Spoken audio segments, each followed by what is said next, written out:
Hi kids!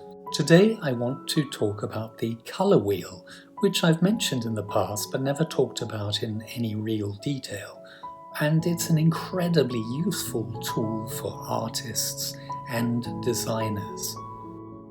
It's a circle divided into 12 sections, and these sections map the spectrum, the colours that you would see in light or in a rainbow, for example. The colour wheel was first created in 1666 by a very famous British physicist called Sir Isaac Newton. And they're not just random arrangements of colour, they are based on science, and we can do some experiments to show the science at work. We'll do some very soon. The colour wheel can be divided into two halves.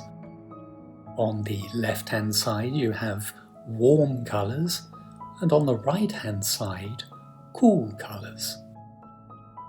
Cool colours, as the name suggests, give your paintings or drawings a more mysterious, cooler, colder feel.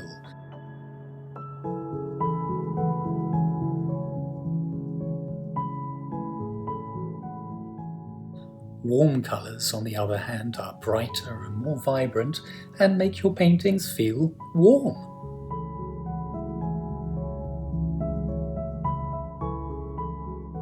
The opposite segments of the colour wheel show what are called complementary colours.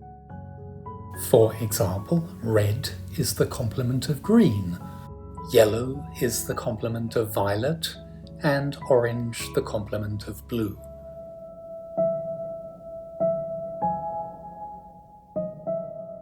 I'm now going to show you red and green squares side by side with a white dot between them. I'm going to show you these for 15 seconds, and I want you to focus on the white dot. After 15 seconds, I will show you a white screen. What will you see?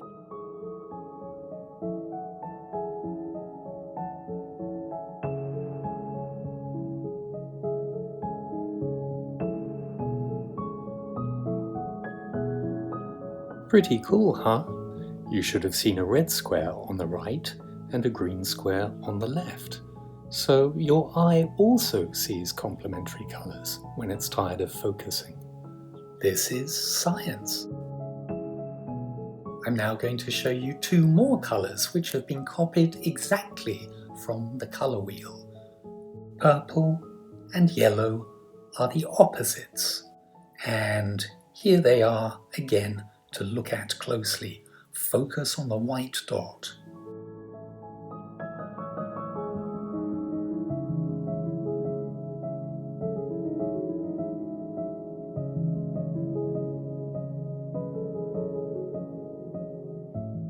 Again, after 15 seconds, you should have seen the colours in reverse.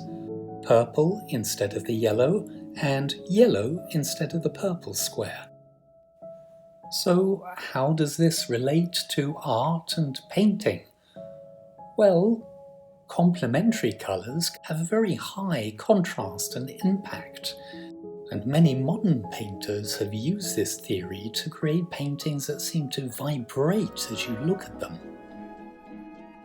Look at this seaside scene, for example, by a French painter called André Derain. You can see that he has used red for the sand and the ships, and the opposite colour on the colour wheel, green, for the sea. The sky is yellow, and the mountains in the distance are a pinky purple colour.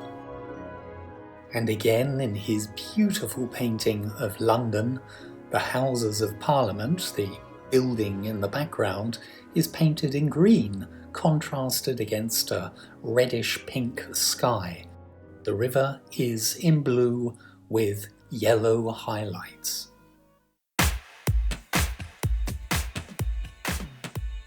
White light creates grey shadows, but as most artists know, shadows can also change colour depending on the light that creates them.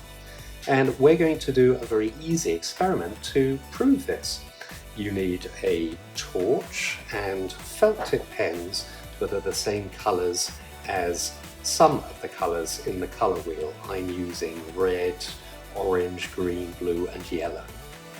And then you need to colour a strip of paper that will fit on the end of the torch.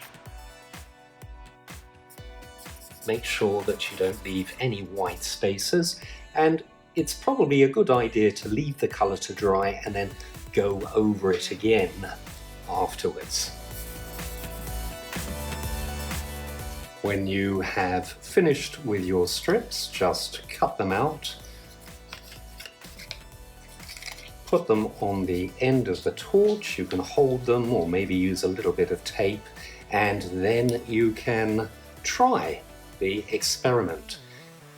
It's better to do this in a darker room, of course, so I'm going to take my filters to a darker place.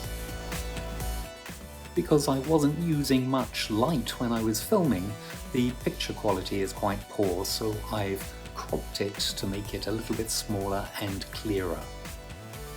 The first shadow we see is a grey one cast by white light.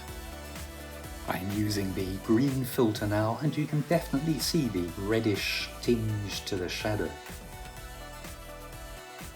The yellow light and a purple shadow. Orange light which casts a blue shadow. And finally a red light and the green shadow. Do you remember Claude Monet? He did the water lily paintings that we've been looking at recently, and here's another painting of his of a haystack in a field.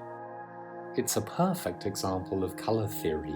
The sky is yellow and casts a deep blue shadow on the top of the haystack, and the haystacks themselves are illuminated in red and cast green shadows over the field. Oh, and by the way, this is probably one of the most expensive paintings in the world. It cost $115 million at auction recently. I think colour theory is really fascinating, and I hope you enjoyed the experiments. And as a final project, I would like you to use the colour wheel in a picture of your own, such as my examples here. You can download the file from Seesaw, print it out and use it in a collage. You could try painting or drawing the colour wheel yourself, or you can make a digital image just like me. How imaginative can you be with the colour wheel? I can't wait to see your pictures.